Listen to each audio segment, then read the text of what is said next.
Well, it's intense. It confronts you a lot with yourself, with your true identity, with your mind. And basically, in the West, everything is hidden. Like the animals, they are like somewhere in a zoo or in a cage. And crazy people are in a mental home, the old people is in an old age home, sick people in the hospital. Everything is like, and on the street is the nice, young, healthy people. Welcome to the oldest spiritual podcast, the Bhagavad Gita Podcast. Today we have a special guest, Sadbhuja, a friend of mine who travels all around the world since many years. Also was a monk for many years in a Vedic ashram in Germany, but also spent lots of time in India. And he has a traveling bus, travels all around Europe in summertime and Germany, especially in the yoga community, and meeting spiritual people to help them connect to their spiritual path. And also recently you spent lots of time in China. I also know you're a very good astrologer, helping people to understand their nature and how to use their specific abilities in their life, mature life, but also in the spiritual life. Yeah, so Butcha, maybe you can introduce yourself and let us know what you do. What can you share with us? Yeah, I just try to be myself, and it's already quite a job. And on the way, of course, I like to share also some realizations with others. I do seminars and workshops and concerts. And mostly in the summer, I'm in Germany on festivals and yoga centers and give retreats there also. And in the winter, I go where it's warm, because Germany in the winter, not so comfortable. So I go to China and Thailand. Koh Phangan is a good island. Yeah, I do concerts once a week. And I also try to go to India. And I do tours, also bring people to India. So you can experience the original spirit from the yoga, from the Vedic lifestyle. Because I think that's quite important to see it as it is lived in the culture, very alive and very natural, not alienated like we do it in the West, and with a lot of Western conditioning, which we filter what is written in the Vedas. So like this. And which places do you go in India specifically? And a lot to Vrindavan, because it's a holy place where there's a lot of the original culture still left. But also I traveled all over the whole continent, like the whole, and it's like its own universe, huge place, a lot of things to discover. And when you do these tours, is it also for people who never been to India, or is it for people who always go to India?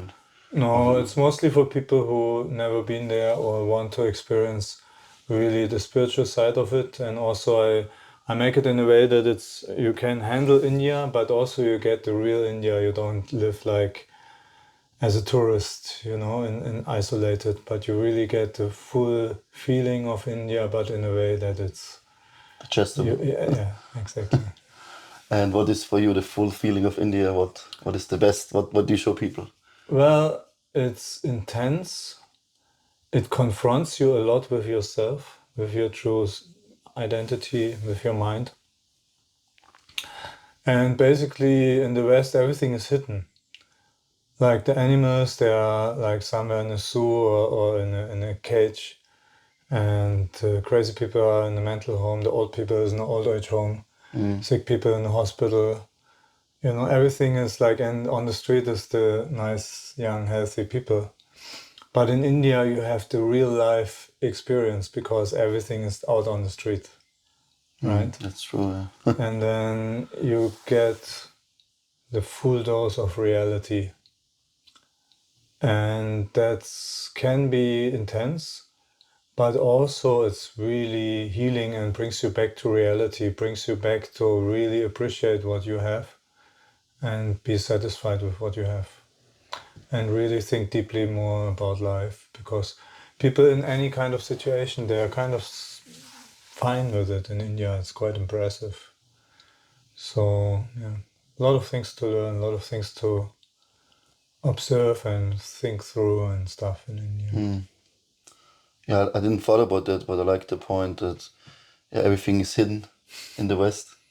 And I've been so many times to India, but now you mention it, and everything is open. You're really confronted with reality. And you see the poor people, the rich people, the beautiful places, the dirty places. Nothing is, everything is revealed. And here we try to, put a mask on and try to make everything look good. And actually, we, don't see what is in front of us, what is reality. And we living, a lie, kind of. When I went to India, first time I went was in Mayapur. It was beautiful, so I could really connect with the nature and the tradition there. Then I went to Vrindavan, and I was quite shocked. Like materially, was like, wow, the street is open and people are poor, and then the hooting all the time and shouting and it's loud. And I was sick, and I didn't know how to connect actually, and I felt like it's time to go home.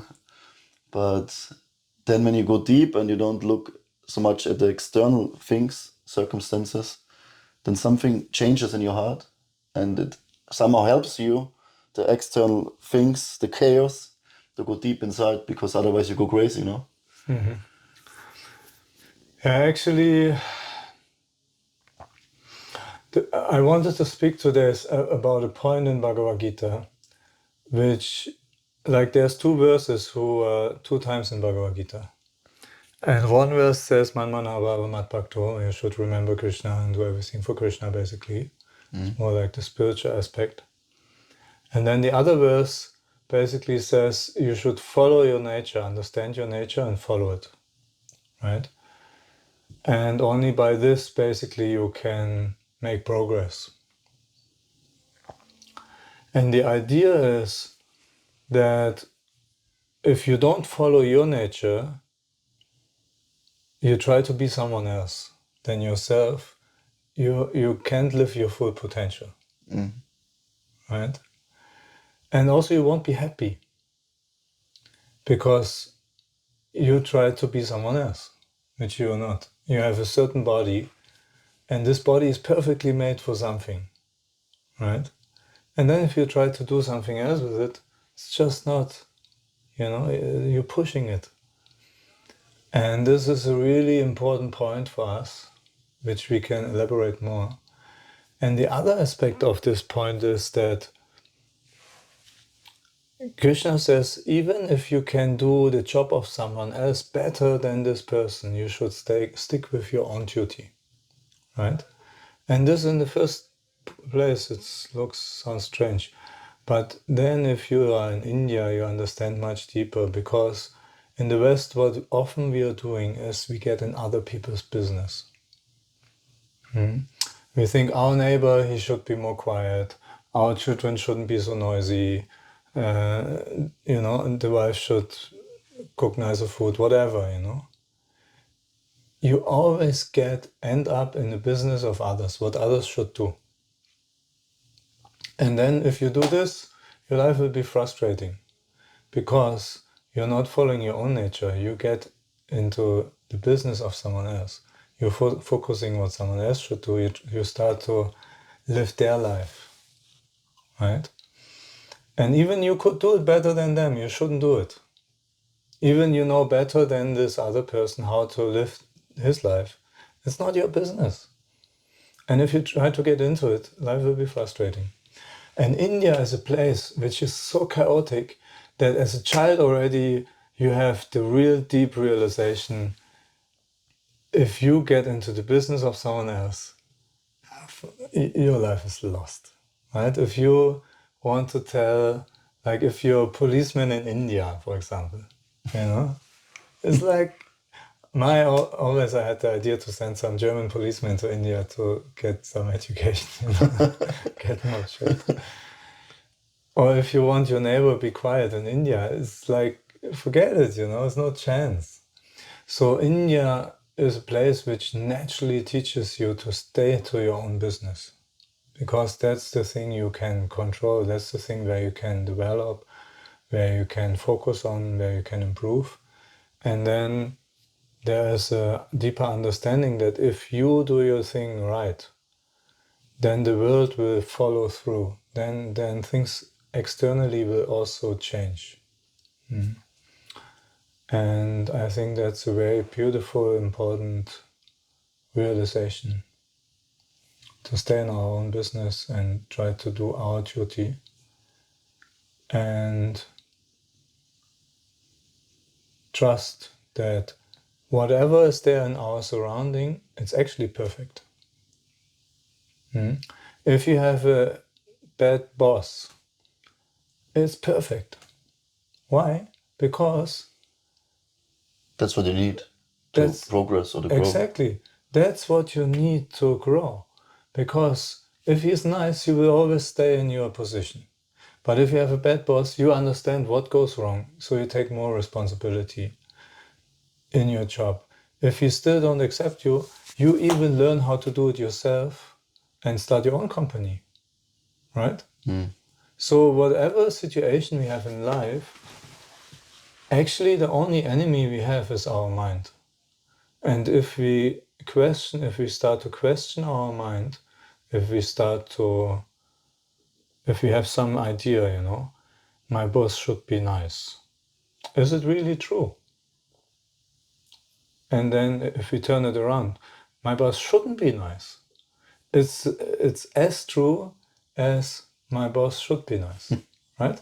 So we can really get out of our conditioning, of the control of the mind, come on a spiritual platform and understand everything is perfect as it is, right? And that is the state of mind where we really can develop love to God and love to His existence, love to all human beings, love to all that is.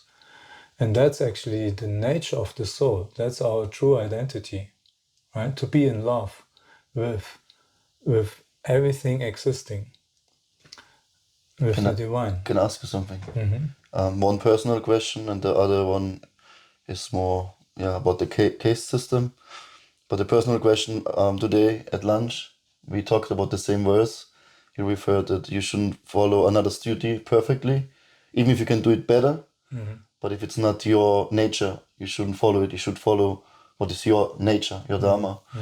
And we just talked about it. And I mentioned the point because everyone tells me, "Oh, you cook so good," and I like to cook, and I cook for festivals, and it's nice to serve people in that way, to serve God in that way, but it's not my nature actually, and it's not something like many times now I could use the cooking for catering, and I could raise some money, and I can cook at home, and I can cook anything, so it's nice, and can invite people over.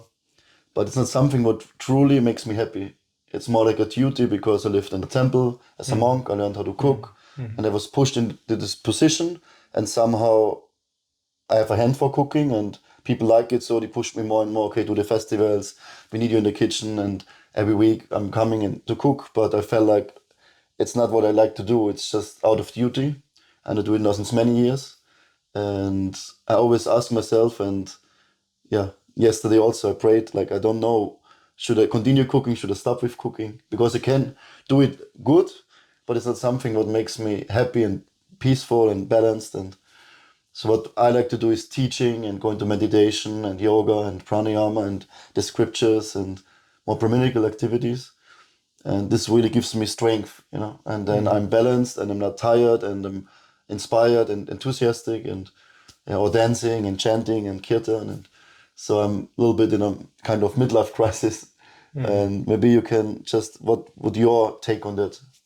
What would you suggest? Because, you can't give me the final answer now, but it's a burning question and you just raised this topic now. So it's kind of interesting that you brought up this point. Yeah, if it's your nature to teach and stuff, then you teach. And if it's fully your nature, you'll be so busy teaching that you don't have any time for cooking. Yeah, it's like for me like this actually now.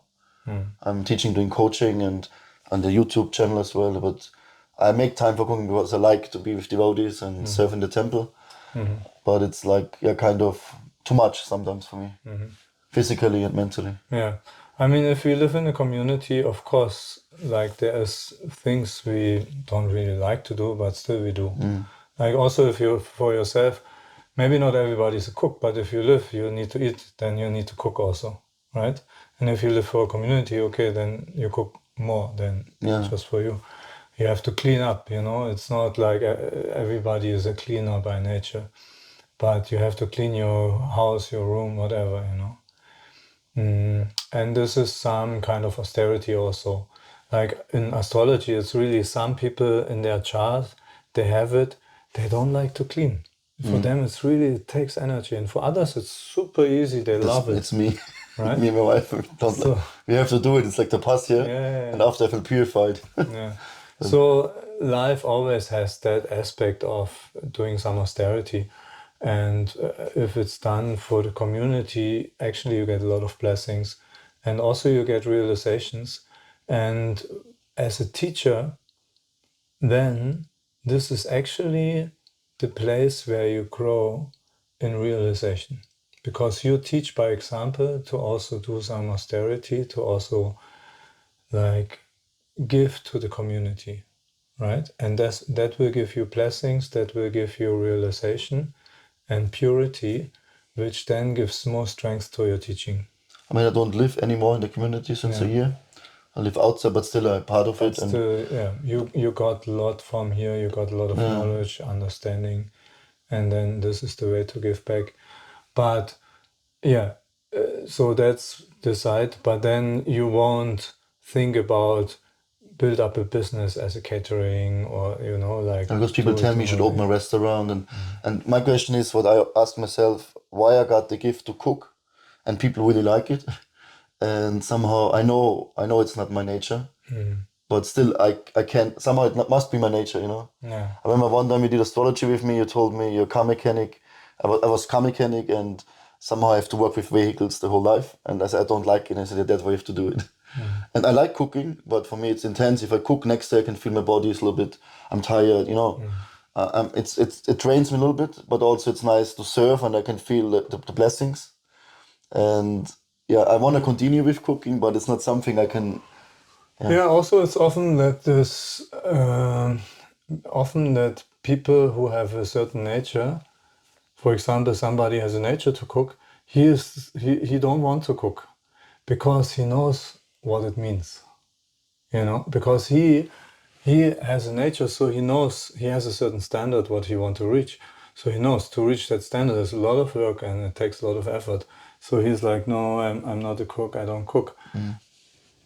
It can be, that actually it's just realizing how much it takes to follow that nature, that you feel, I better don't do it. Like Arjuna, he was a kshatriya through and through, right? But then in the Bhagavad Gita, he says, I go in the forest, I meditate. Because he realized what it means. Some guy who is just, a bit like into get some group dynamics, he will stand on the battlefield and say, okay, let's fight them, But Arjuna, he was fully aware who is on the other side. He was fully aware, like all the intricacies, all the effect, all the details. So he is much more like, whoa, let's get out of here, right? So that can also be there. So it needs some internal reflection and observation, like during cooking, how you feel. Is it maybe some impurities that come out, right? Which is actually then good for your purification. Is it some old beliefs from childhood or whatever from, or is it really that it's not your nature? So that's a thing to observe for yourself, to reflect about. When I did lots of reflection, and what I feel or think is it's something for me to contribute to the community and also to my life and a helpful tool. I mean, cooking, everyone needs to eat.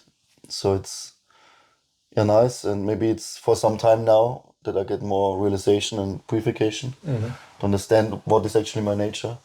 And I can see the more I go into what I really would like to do and I'm good at, I can see that the more my life is blossoming, like my relationship is better, my material life, also money-wise, and I'm balanced, I'm happy, I'm, in the flow. And yeah, maybe it needs this also to, to see what is... And then if your true nature is a teacher, then even while cooking, you will teach. Yeah, I do. Right? And then you train up others, and then they can take over. Right? And then you learned your lesson that it's not like either I cook or I'm a teacher. Because often we have this duality inside of our mind. True, yeah. Right? Now I can't follow my nature because I have to cook. Yeah. Right? But this is, if you're a teacher by nature, you'll be a teacher 24 hours. Yeah, that's true. Yeah. Right? Makes sense. Yeah. Because then you're not a cook, you're a teacher, but you cook. Yeah. And you use the Exactly. teaching. You use the cooking as a teaching. That's nice. Yeah. So then that cooking will just bring out the nature in another surroundings, in another setting. But it's like people see me like this. Yeah, they cook. Since many years I'm doing it. Advaita, the cook, is chubby and strong, and he cooks good and eats nice and eats a lot. So they put me in this box like he's the cook. And when I express myself, I actually like to teach. I only realized over the years now. Then it's like, you're a cook, you're not a teacher. But it's also like, I mean, often it is like this that like Jesus was not a prophet at home, Yeah. Like people from your home, where you come from, they put you in a role where you have been. And sometimes to grow, to come out of the role, sometimes you need to get out in other places to develop that. To where people don't see you in the same, if you live with your parents, you will always be the kid. Yeah, true. Right? You don't grow. Yeah, true. So it's important to get out of the nest and express yourself and go through some challenges. That's the hero's journey. And then you can come back home and give something. Thank you, yeah. I liked it. My spiritual teacher, our spiritual teacher, spiritual master, he was the one actually told me, you're not a cook. He said, because I cooked for 400 people many years ago here in the same festival like we had last week. And I told him and he was not impressed. He not even blinked with the eye. And then I said, okay, woman can cook, someone else can cook, You should go out, give some people some spiritual knowledge, sing the holy name, give them some books and talk about the Bhagavad Gita, This is nice, but cooking it's not your thing.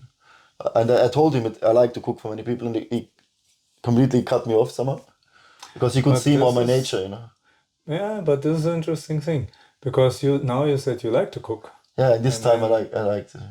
And then you maybe got some other idea from outside. Yeah, so but at this time I thought maybe I'm a cook. I was looking for who am I actually, what is my service, and it was nice, also for the ego.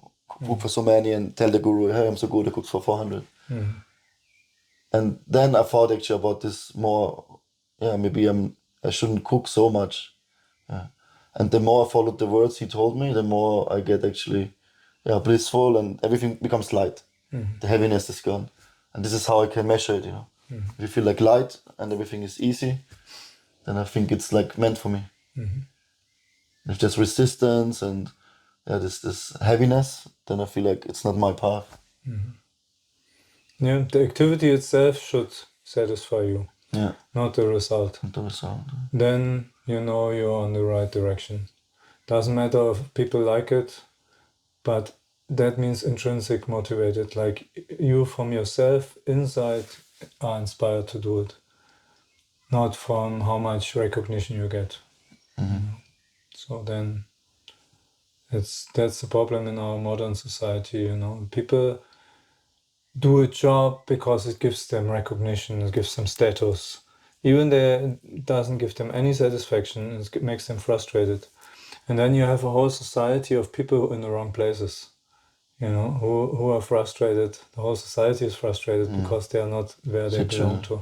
As my second question about the caste system in India, and like my mother, she's a hairdresser and she loves to dress people and cut their hair, and she loves her job, so she follows her nature, and she's doing it since 40 years, and she's completely happy in what she's doing. She doesn't want to do anything else, and this is where I want to go, And then we have this, because you mentioned before, in India, they accept their nature and they follow, everyone knows their place, kind of, and we have nowadays, the caste system, what is not really like it was in previous times, and many people misuse it, and also so people in India, you are from lower caste, we don't respect you, and maybe you can elaborate a little bit on this point.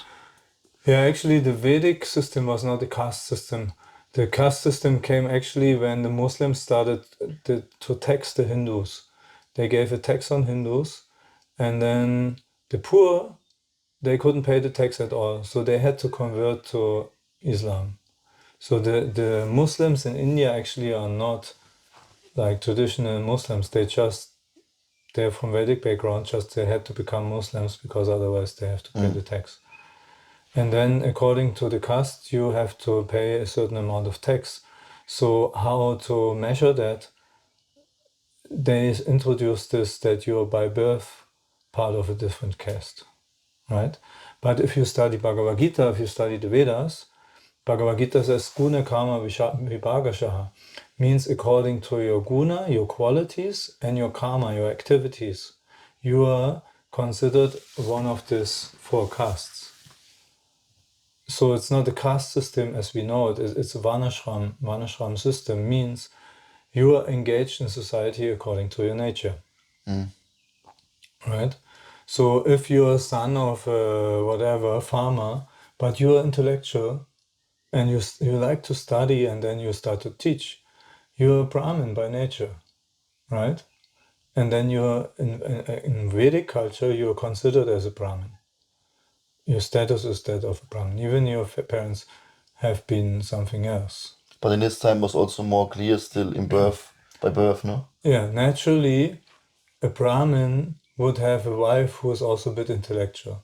Because otherwise, what you do at home, you don't have anybody to discuss the philosophy. It's like, a bit boring. Or if you have a wife who is like Kshatriya nature, but you as a Brahmin, you don't have any kingdom to, like, any space to rule, then this wife will not be happy, right? And then will be disappointed from the husband that he is not giving her like a space to where she can express that nature, to protect, to control, to manage, right? So in ancient India, they had the understanding about this, so they tried to match the couples with the same nature. And then usually the child will also have similar qualities, because the mindset of the parents during conception plus the whole upbringing is in that direction. You see in India, like small village, like the business people, there's a man, he has a shop, and the 10-year-old boy, he's already selling the stuff. Yeah. Right? Sure, yeah. Very proud, and he's bargaining. No, it's not, you have to give more. 10-year-old boy. And the father, he's just observing that he's not messing up, And the grandfather chills in the back. Right? So they grow up with the whole culture, with the whole spirit. It's very natural for them, And then in the West, we grow up in a society where there's not a clear understanding anymore about what's my nature, how to engage that. So there's a lot of mix of these qualities, right? Already since few generations. Therefore, for us nowadays, also so difficult to understand who am I, what I'm supposed to do, because it's a mix of this, And then it takes longer to figure out, but also But society, sooner or later it will come to the foreground. No, there's no way around. Yes, and also society becomes more complex, so it needs more complex mentalities to handle it, you know. So it's just about to find the right place in your life, and basically I got a lot of inspiration from Taoism before I studied the Vedas, and in Taoism the whole idea is to there's a verse, do nothing and nothing will be undone. Basically, don't try to from your mind try to push things and develop things. Wait until this internal inspiration is coming. Right? Don't make big plans, but more like feel inside of you and let life guide you. You know, be humble, be tolerant, patient, and things will come through. And this is what you see in Bhagavad Gita and also in Mahabharata, right? These Pandavas, they didn't have big ambitions. Yeah, we want to have a kingdom, we want to be kings. They just followed their nature, they followed duty, right? And then at the end they asked, okay, at least one small piece of land you give us, right? So we can express our nature. If not, okay, then we have to also do it. But, you know, so it's not, or Ram, you know, he is supposed to, the whole kingdom, including everybody in the family, wanted him to be king. And then Kaikeyi said, no, he should go in the forest for 14 years, right? And he is like, Kaikeyi, why you went to Dasharat to this order? You can come to me directly. I will follow it. I thought you treat me as your son, you know. Why you make it so complicated?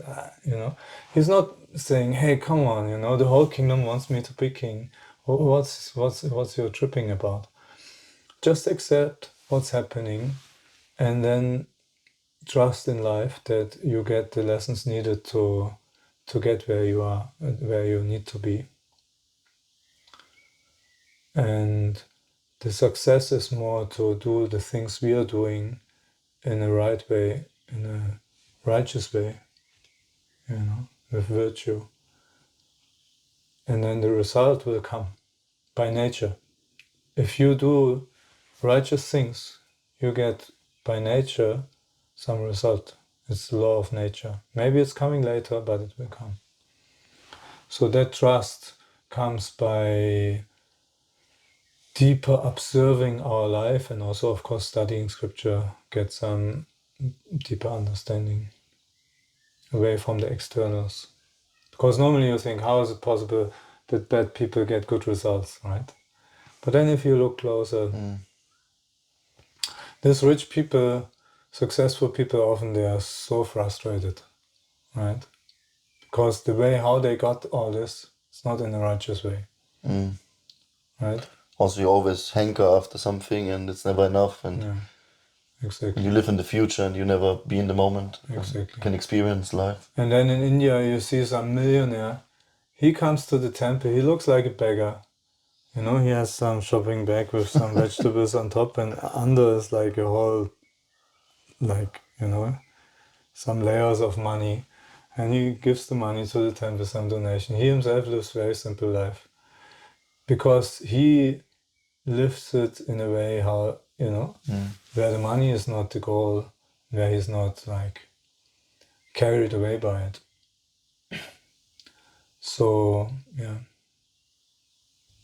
I was doing, because you mentioned Taoism in January, I was with some spiritual gathering and I did this Taoistic tea ceremony every day. And it was nice to drink consciously tea in a group.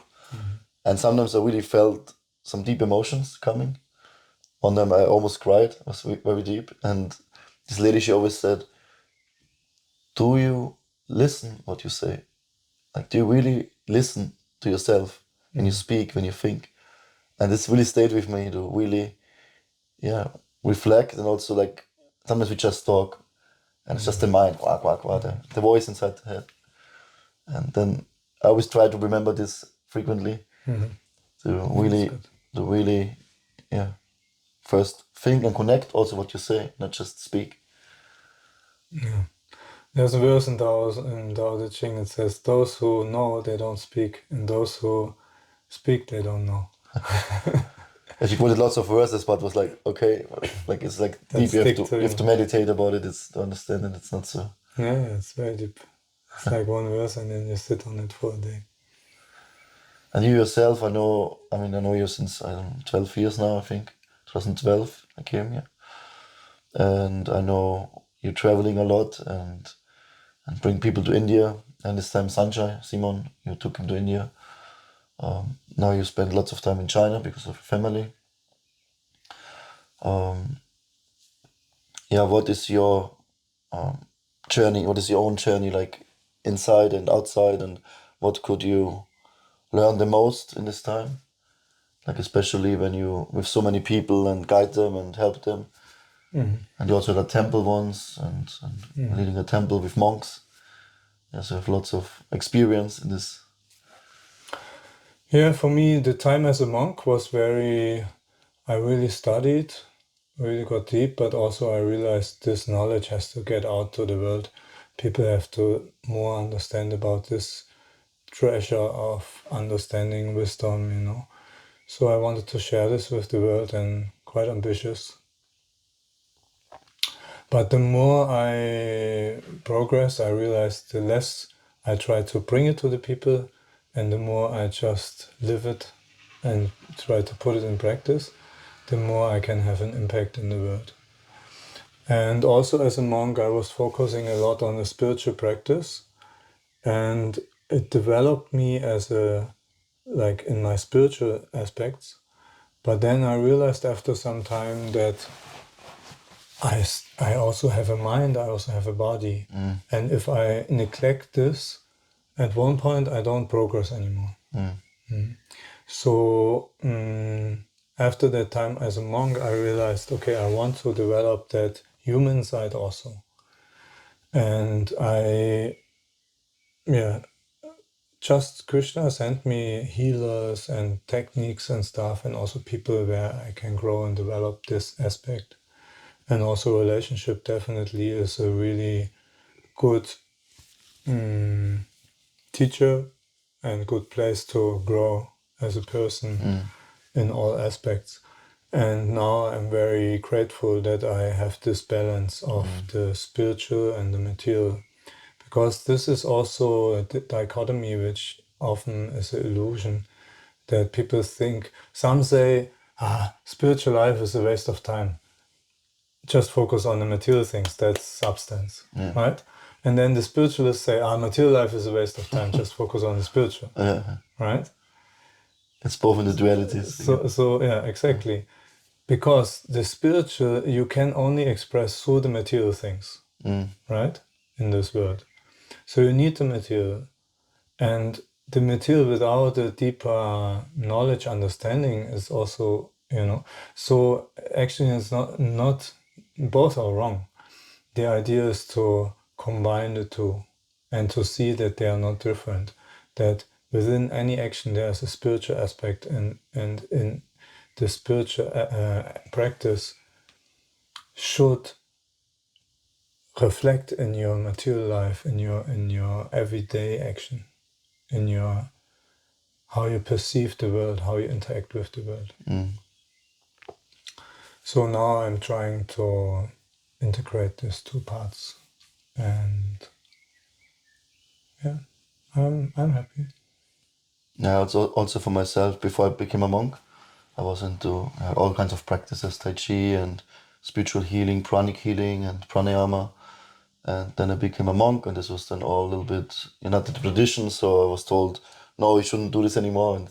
And I could give it up. I could see, okay, some distraction. But then it caught up with me after a few years. It came back because it was kind of something I have to deal with and I like. And then I started with pranic healing a little bit, and I met a healer. And then he told me in a treatment, you do spiritual, you're all in your mind actually. It's not real spirituality, but you all neglect your body, just meditate and be with God and with Krishna and forget about everything else. And he said, you have to be more body conscious. I said, I don't recommend this to everyone, but you need to be embodied first. He said, spirituality starts with your body. He said he's completely disconnected with your body, and then he just told me simple technique to just do a body scan every day, to meditate and feel each body part, and to do yoga and stretches, and I started doing more yoga also in my life, and I realized how important the body is, because it's like I always say, like we in Vaishnava tradition we put tilak, we mark our body as the temple of God, the temple of the soul, and I like to say we treat our car mostly better than our body.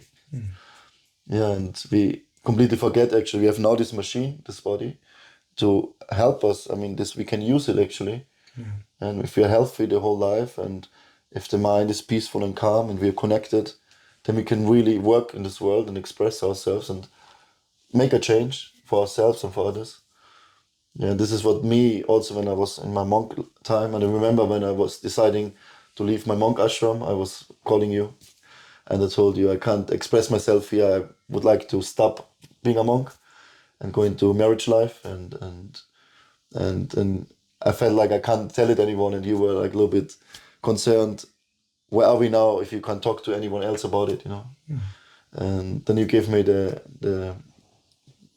kick to just do it, follow your heart, and then we met in Mayapur after that, India, and it was really good for me. The monk practice was really good for the foundation, to give me some practice and insights. I think you will never get anywhere else so quickly and so intense. But then you need to find your own way and come out of the box a little bit. And that's actually the beauty of the Vedic system. The Vedic understanding of monk life is not you do it for your life. It's really you get the training, you learn to control your mind, have some good habits, have some deep understanding, to then be qualified to be part of society and give some positive impact in society. And I think this should be much more present in our nowadays society, because exactly this age, like between 18 and 25, people, they still searching what they should do, right? It's not very effective in terms of developing your life, that phase. But if that time you use for some character building, for some deeper understanding about who am I, what's the real importance in life and stuff, that would have such an impact in a whole society if more people would do this. So that should be encouraged. And that's a natural thing also, actually. And yeah, it's my wish that the temples can be attractive for people, at least if they just want for 1 week or 1 day, or 1 year, whatever it is, but have that time and experience where they develop themselves, work on themselves. Yeah. I remember when I was young in school, and then my parents told me, you have to be electric installateur, how you said English, engineer, or car mechanic, and I never liked it, but they pushed me, and I need to work something, and my other friends, they all went to university, and they still have no job, and everyone is just trying to fit in somewhere. And I came across to the Vedas in this time, and so it helped me actually to find myself. But if this would be available for the mass, that would be amazing. But now in the school system, somehow you go out of school and you don't know where to go, what to do. And the more the school system is like controlling, the less you know what to do. It's like my wife, she's from China, and her brother, he now did Abitur, Matura college, and he goes to school until 10 in the evening. Then he comes home and does homework until midnight. Really? And then has to go back to school at 7 in the morning, right? So he has no private life. He has no space to develop himself as a person, his own interest, whatever, And then the effect of it is, he told my wife, I feel like death. I feel like all my inspiration, my life is gone. And now he's in a stage with 19 that he really has no idea what he should do with his life, because if you see children, they know exactly what they want, they are really they are fighting for it. Yeah. Right? They are determined to go for it. And they have such a drive and such an inspiration in life and gives them happiness if they get it, right? So that's the nature of the soul. And then if our education system, instead of engaging that and directing it according to our nature abilities and nature, completely destroys all this inspiration, because you have to be all the same, sit in the row, do the same thing at the same time, in the same way.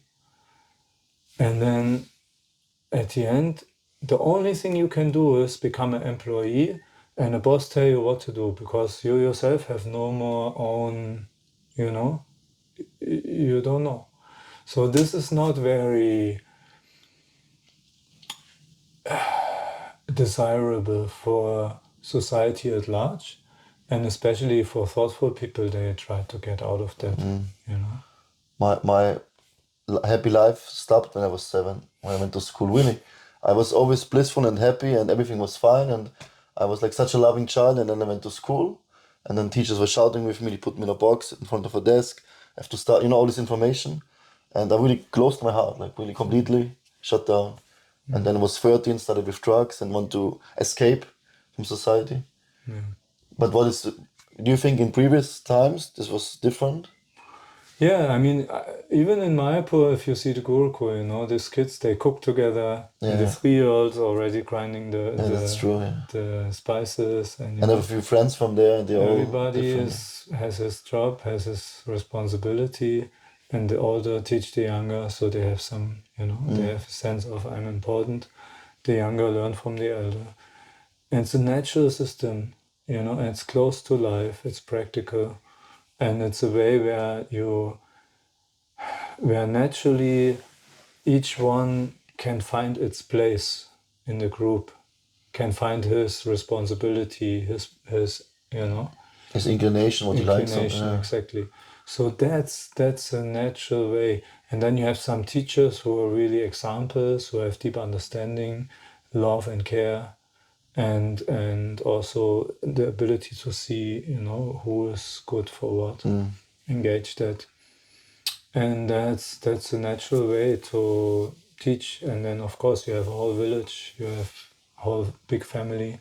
I saw now with my child when we went to China as a big family. I saw your wedding photos, and it was like so many family members. 500 people came for the wedding. Wow. And they were all from her side. Really? 0 from mine. I remember you made a post about it. It was like, wow. That's nice. So you see like original culture, and also I see in my wife that by her growing up like this, she is so much more calm and peaceful, that also like we have this crazy life, we're always traveling, never arriving somewhere, and so much with other people, giving out so much, but she is peaceful, she don't mind, she is very fulfilled because she got this nourishment and that safe space where she could grow up, that now she is ready to go out in the world and still feel safe and cared and protected, to give. And I think this is really important if you want to have a successful society, that children should be taken care of really nicely. It will make all the difference. So nice to hear this now. I mean, we speak about this, but now I feel like I have a realization about it. Because to make a change in society, it should start with the children. And you see also nowadays, not many children or young people are ready to live a monk life, to really go for some austerity for several years. Whereas in the 70s, this was the thing to do, right? Many did it. Or go to India, live there for 5 years, whatever. Nowadays, small things get disturbed. And I think one reason for this is that we don't have that strong background anymore. Like in the 60s, there was a real clear married family. You still had it was very ordered. There was no divorce and stuff. Yeah, it was very ordered, big family, strict society. And of course, it was also not like there was a lot of fakeness, like secret stuff going on. And also a lot of tension in the relationships also. So it needs, of course, to be a healthy relationship and stuff. But the whole cultural background was much more stable than we grow in now. And I think that makes something with your own mental state also, to how much austerity you're ready to handle. Also, I think back then people lived more austere lives. Nowadays, everything is very cozy and comfortable. Just if your how you say this universal thingy, Yeah. can switch off everything, your light, your phone, Yeah. And also, before you just in the forest play yourself and like do things. Nowadays it's so I think a life close to nature definitely has much more impact on our mindset, on our outlook and capacity in life than we externally can perceive. But nowadays you hear that we advancing more and more, and society is advancing, but that actually is not really true. I mean, If you think about the Vedas, they say the society is degrading, right? And I mean, Plato, 2000 years ago, he said the written word is for the plebs, is for the common people, for the non-intelligent people. Intelligent people, they hear things once and remember, right? That's Vedas also. So nowadays, who can do this, right?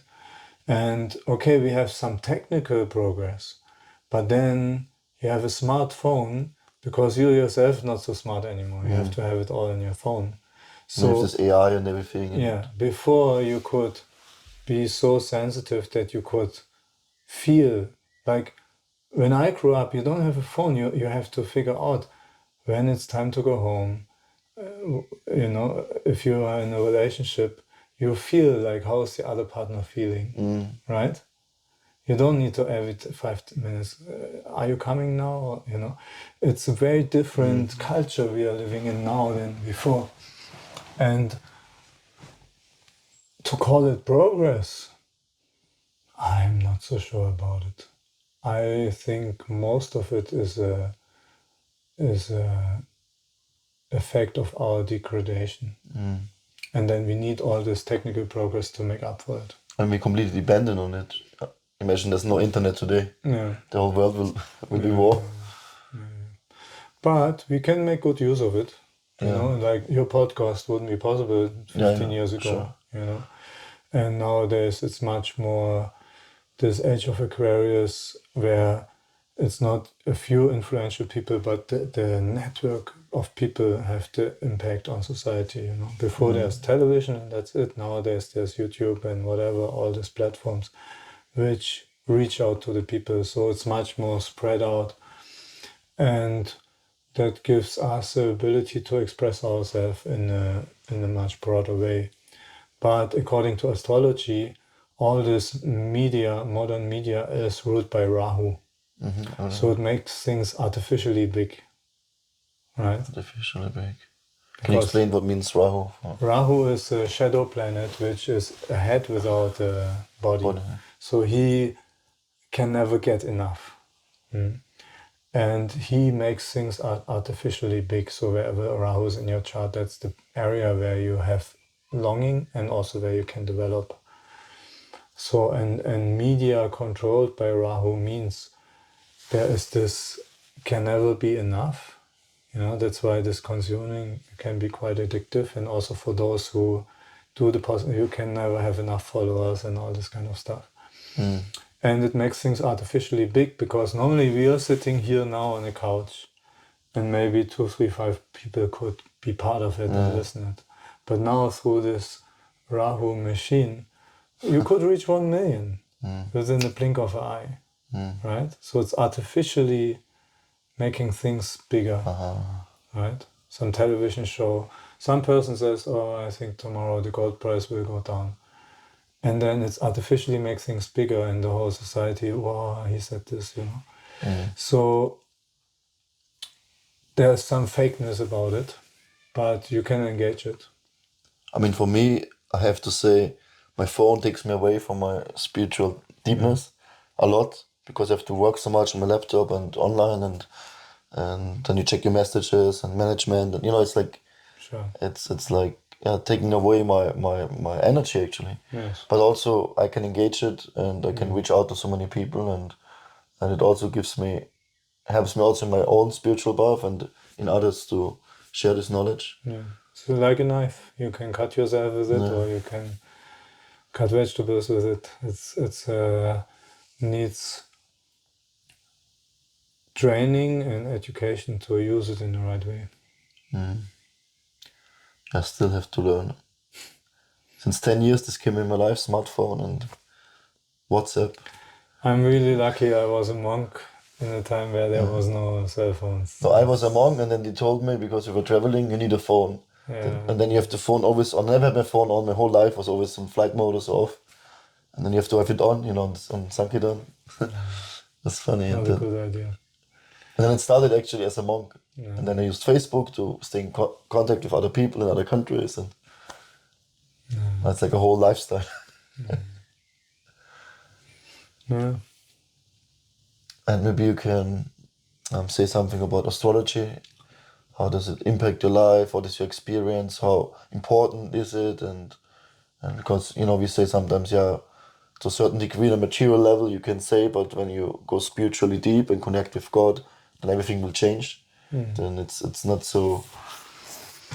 Yeah, I studied astrology when I was a monk, and I had to train up new monks, and I didn't want they come out the same, but I understood different. So I treated them very differently, partially, and they really liked it. And That's good. It was like a studying on the object for me, it was very good. And from my point of view, I don't believe that if you practice spiritual life, then your astrology will change. Because you can see, for example, the guru of my guru, right, Advaita Swami, he has a chart which is really bad for family life. Yeah. He's not good with relationships, right? And this doesn't change just by his spiritual practice, just he understands, okay, it's anyway not my nature, so let's be sannyas and be happy with it, right? And you can make a chart of Prabhupada or Bhaktivedanta Saraswati, and it fits their personality and their life perfectly, So it's not that by practicing spiritual life we transcend in the way that this doesn't have any impact on us anymore. The body is the body. Just the effect of the astrology don't have an impact on us anymore. Means you're not frustrated that you can't have a family life and you don't have a frustrating relationship, right? You transcend your perception or how you feel, how you interact. You use your nature and don't try to go against your nature.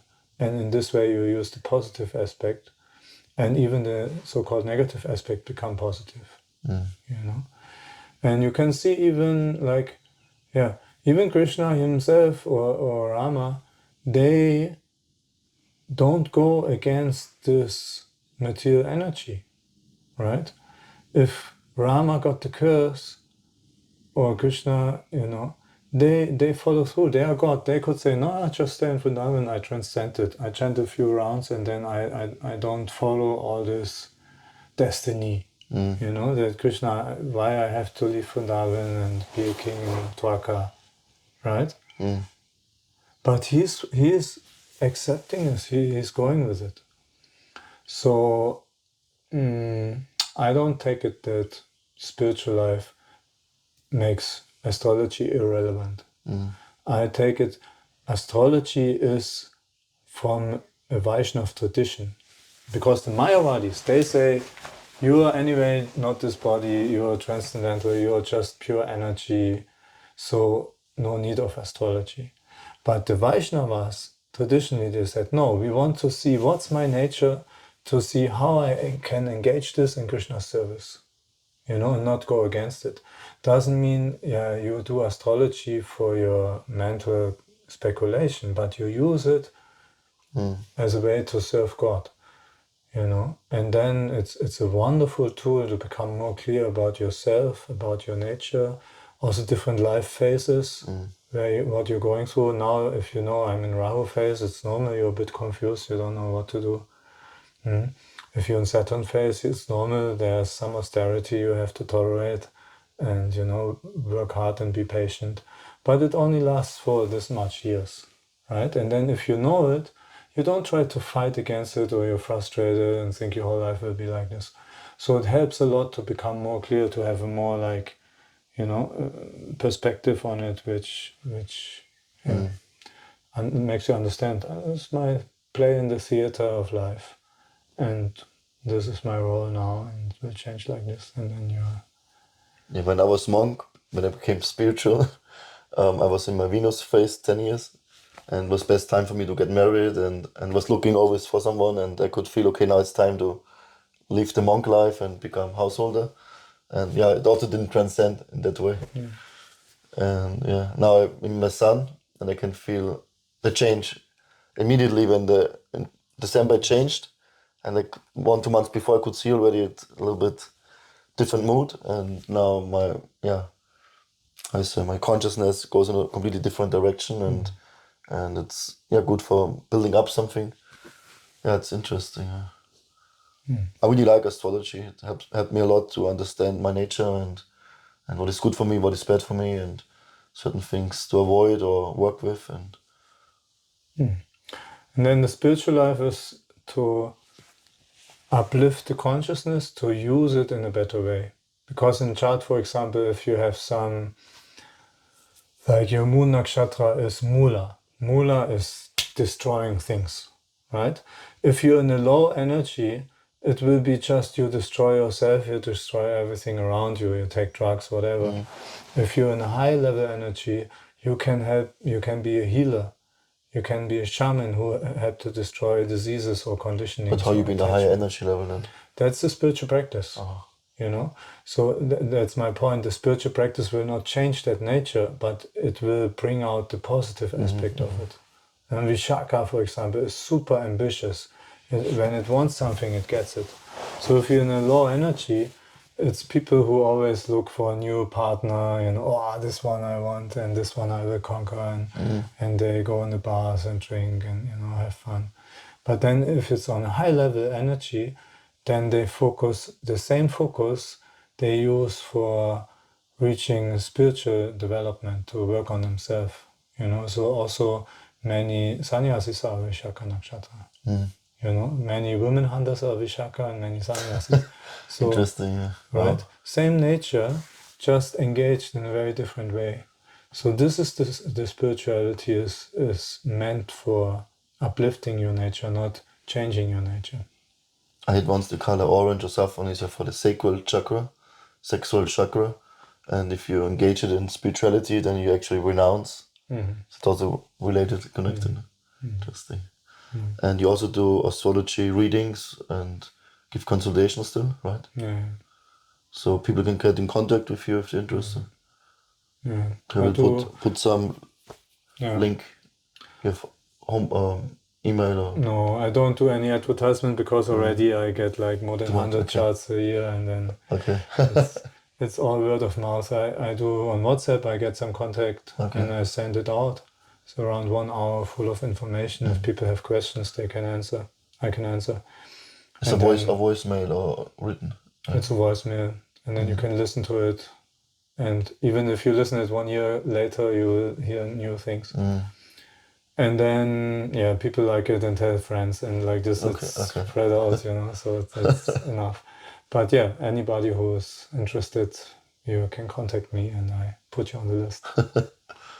Okay. Yeah, it's a nice way. For me, I can't do a normal job.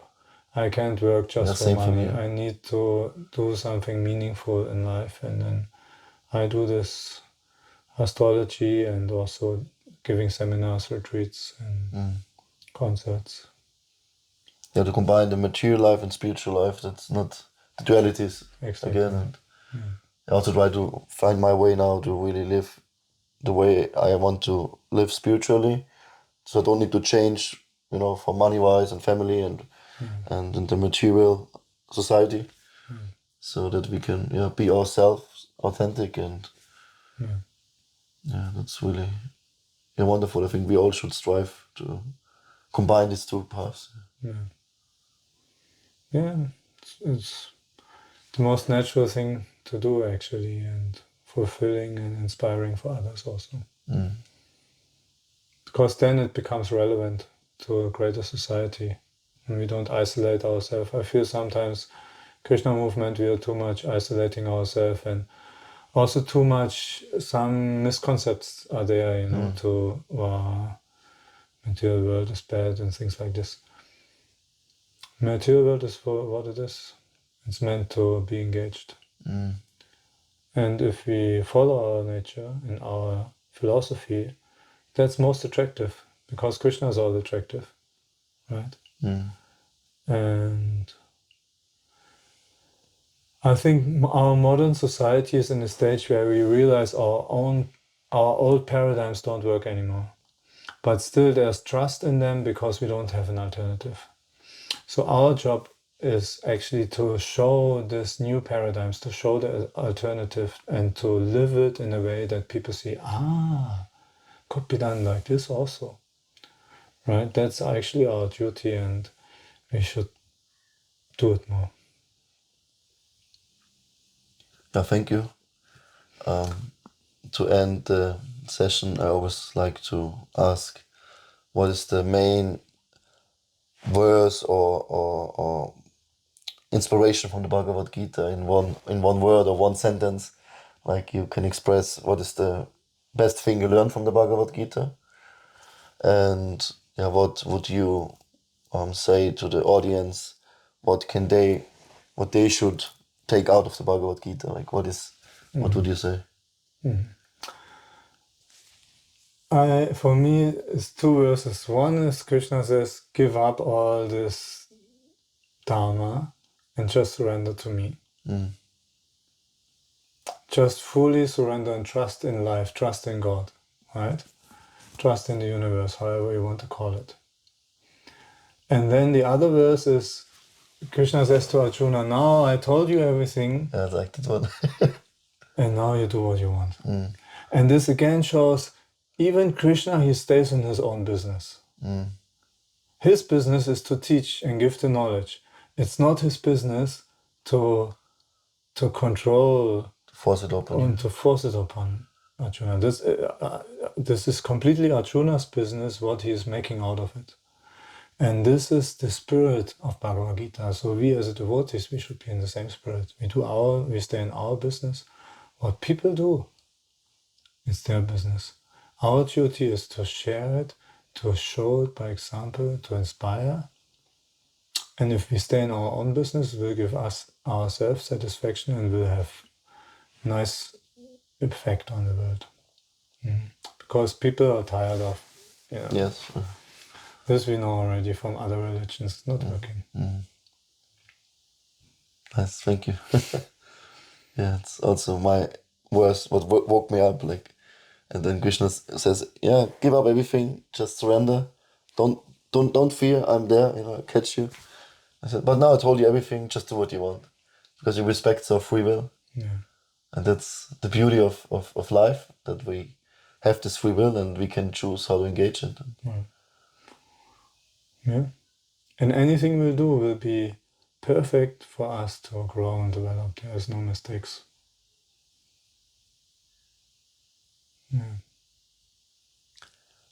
Okay, thank you for your time. Thank you for having me. Hope can invite you again one day. I know you're busy, but no, I was fortunate to have you here. Okay, thank you. Namaste. Hare Krishna. Hey, boy.